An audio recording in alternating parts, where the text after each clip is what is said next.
प्रिय छात्रों, नमस्कार। आज हम जो प्रॉब्लम आपको सॉल्व कर कर दिखला रहे हैं वह प्रॉब्लम प्रतियोगी परीक्षाओं के दृष्टिकोण से अत्यंत उपयोगी है। आज की प्रॉब्लम है एक संख्या का 40% दूसरी संख्या के 3/5 के बराबर है। पहली संख्या का दूसरी संख्या से क्या अनुपात है।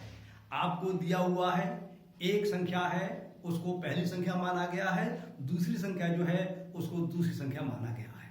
अब प्रश्न की शर्त के अनुसार पहली संख्या का 40% और दूसरी संख्या का 3/5 ये परस्पर बराबर है।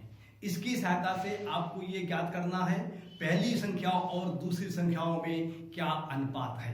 तो इस प्रॉब्लम को इस प्रकार से सॉल्व करेंगे। माना पहली संख्या बराबर x तथा दूसरी संख्या बराबर y। हमने मान लिया पहली संख्या x है और दूसरी संख्या y है, तब हमारे लिए x/y अर्थात x अनुपात y का मान ज्ञात करना है। तो पहले हम प्रश्न के द्वारा x/y का मान ज्ञात कर लेंगे और हम जानते हैं जैसे मान लीजिए x/y बराबर p/q लिखा हुआ हो तो उसको हम लिख सकते हैं x अनुपात y बराबर p/q। तो पहले प्रॉब्लम को सॉल्व करते हुए हम x/y का मान ज्ञात कर लेंगे और उसके बाद इस नियम के आधार पर हम ये फल लिख देंगे। ठीक, तो हमने माना पहली संख्या x है और दूसरी संख्या y है, तब प्रश्न की शर्त के अनुसार पहली संख्या का 40%। पुस्तक प्रश्न वाला कह रहा है कि पहली संख्या का 40% जो है वह दूसरी संख्या के 3/5 के बराबर है। तो ये बराबर किसके है? दूसरी संख्या का 3/5। अब पहली संख्या का 40%, इसका मतलब ये हुआ x का 40%। तो हमने लिखा LHS में x का 40% बराबर RHS में क्या है? दूसरी संख्या का 3/5 अर्थात y का 3/5। अभी 40% जो लिखा हुआ है इसको सॉल्व करेंगे तो 20 से काट दीजिए आप, 20 दूनी 40, 20 पंजे 100। तो ये आ जाएगा आपका x का 2/5 अर्थात का माने गुणा माना जाता है, तो इसको हम लिख सकते हैं 2x/5। LHS में सॉल्व करने के बाद हमारे लिए फल प्राप्त होता है 2x/5 और यहाँ पर y का 3/5 है, इसको सॉल्व करने के बाद हमारे लिए फल प्राप्त होगा 3y/5। अब देखिए इस 5 से ये वाले 5 कैंसिल हो सकते हैं, या तो आप इस प्रकार से कैंसिल कर दीजिए या लिख दीजिए पूरे समीकरण को 5 से गुणा करने पर। जब आप 5 से गुणा करेंगे तो यहाँ पर आप 5 से गुणा करेंगे तो इस 5 से 5 कट जाएगा और इधर भी 5 से गुणा करना पड़ेगा आपको, तो 5 से 5 कट जाएगा। तो चाहे तो आप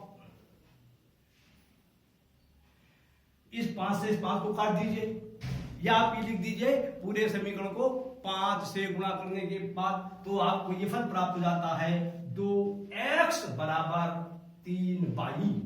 और यदि मान लीजिए आपका लिखा हुआ है ax बराबर by, तो इसको आप लिख सकते हैं x/y बराबर b/a, क्योंकि यदि आप क्या चीज गुणा करेंगे तो आपको ये रिजल्ट प्राप्त हो जाएगा। ये इसका परिवर्तित रूप है और ये इसका परिवर्तित रूप है, तो इसका परिवर्तित रूप ने अपनी सुविधा के अनुसार अपने प्रश्न को सॉल्व करने के लिए हम इसको लिख सकते हैं x/y बराबर b/a। तो इसी सिद्धांत के आधार पर इसके स्थान पर हम लिख सकते हैं x/y बराबर 2/3। और फिर इस नियम के आधार पर यदि x/y लिखा हुआ है तो उसके स्थान पर लिख सकते हैं हम x अनुपात y। मान लीजिए लिखा हुआ है x/y बराबर p/q, तो हम लिख सकते हैं x अनुपात y बराबर p/q। तो इस नियम के आधार पर हम यहाँ पर लिख देंगे x अनुपात y बराबर 3:2। तो आपका यही उत्तर हो गया। आप और अगर आगे लिखना चाहें तो आप लिख दीजिए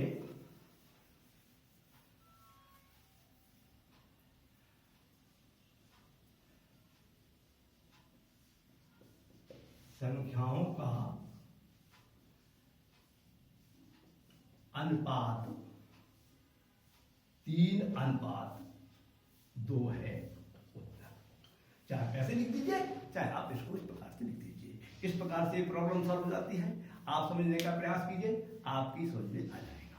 अब मैं प्रश्न पूरा समाप्त, अब ये प्रश्न पूरा हो गया, मैं अपनी बात समाप्त करता हूं। नमस्कार, धन्यवाद।